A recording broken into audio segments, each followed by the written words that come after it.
Hoje, a gente vai mergulhar na planta baixa dos dados dentro do Salesforce. E olha, não é só sobre onde a informação fica guardada, não. O mais importante é entender como os dados se conectam de um jeito inteligente, sabe? Como se a gente estivesse construindo uma estrutura que realmente dá força para o negócio.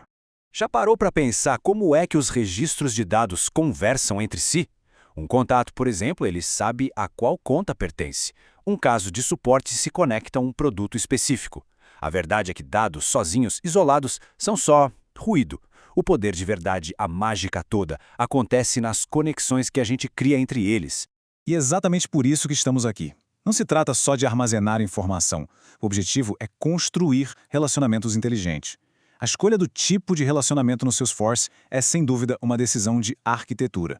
Uma decisão crítica que tem um efeito dominó e impacta tudo. A integridade dos dados, a segurança e até a experiência de quem usa o sistema no dia a dia. Então, este aqui é o nosso roteiro. Vamos começar com o básico, os fundamentos, depois explorar os dois modelos principais de relacionamento.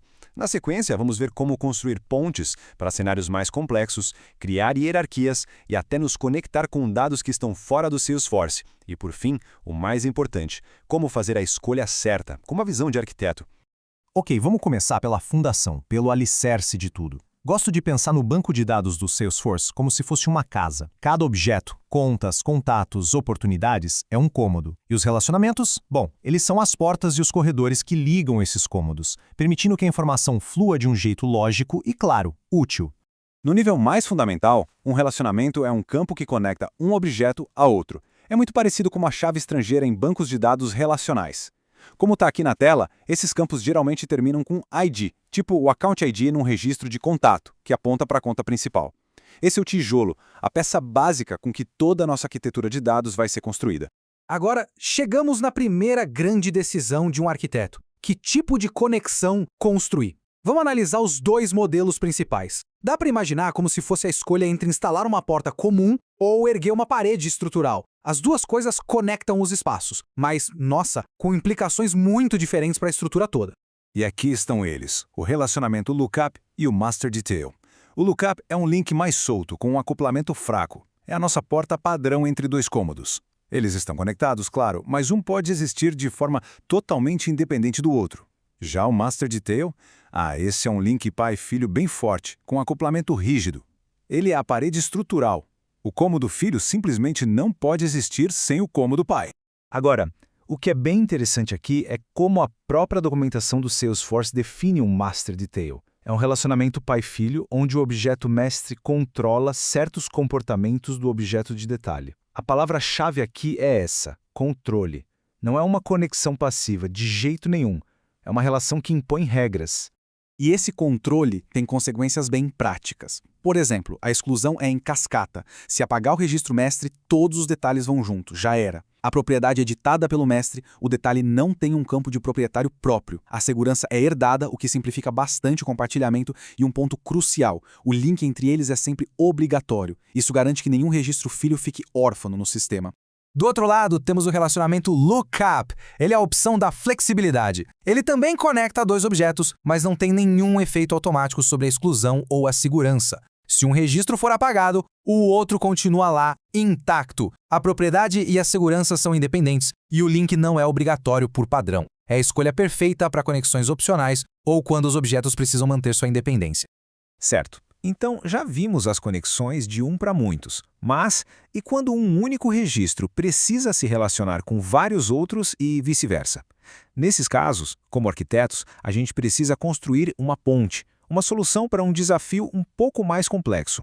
Vamos pensar num cenário real. Imagina um objeto personalizado chamado bug, que serve para rastrear problemas de software. Um único bug pode estar ligado a vários casos de suporte de clientes diferentes, certo?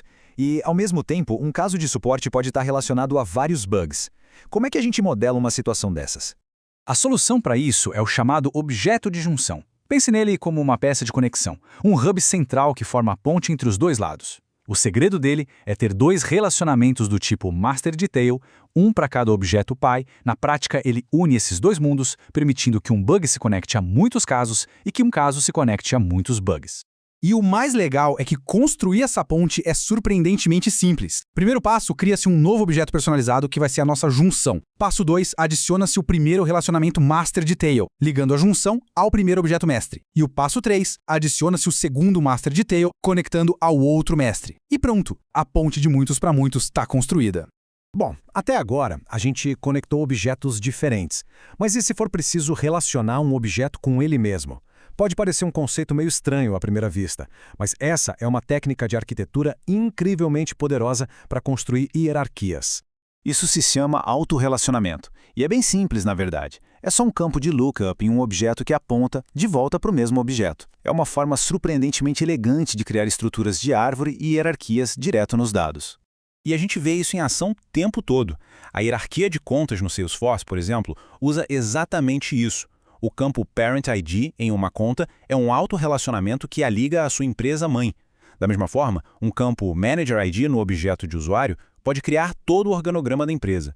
Ou um Parent ID em um objeto de localização pode definir um prédio e seus andares. Até agora, toda a nossa construção, toda a nossa arquitetura foi feita dentro do Salesforce.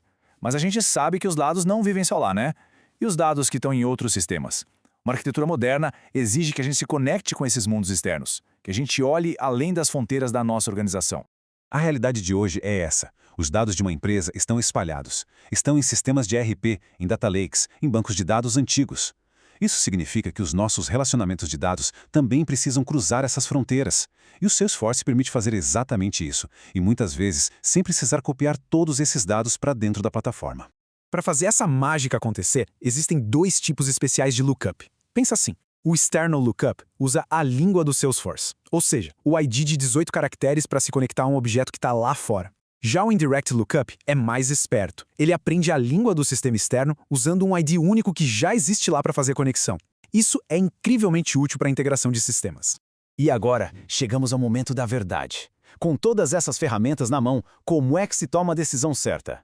Vamos consolidar tudo num guia prático, na planta final de tomada de decisão para um arquiteto ou arquiteta de dados. Esse guia rápido aqui resume tudo. Se existe uma dependência forte, obrigatória, onde um registro não pode existir sem o outro, Master Detail é a escolha. Para um link opcional, flexível, vá de Lookup. Para conectar um registro a muitos outros nos dois sentidos, construa um objeto de junção. Para criar uma hierarquia, use um autorrelacionamento. E para se conectar a dados fora do Salesforce, os lookups externo ou indireto são as ferramentas certas para o trabalho. E tudo isso nos leva a uma reflexão final. A arquitetura de dados não é só um diagrama técnico perdido num documento.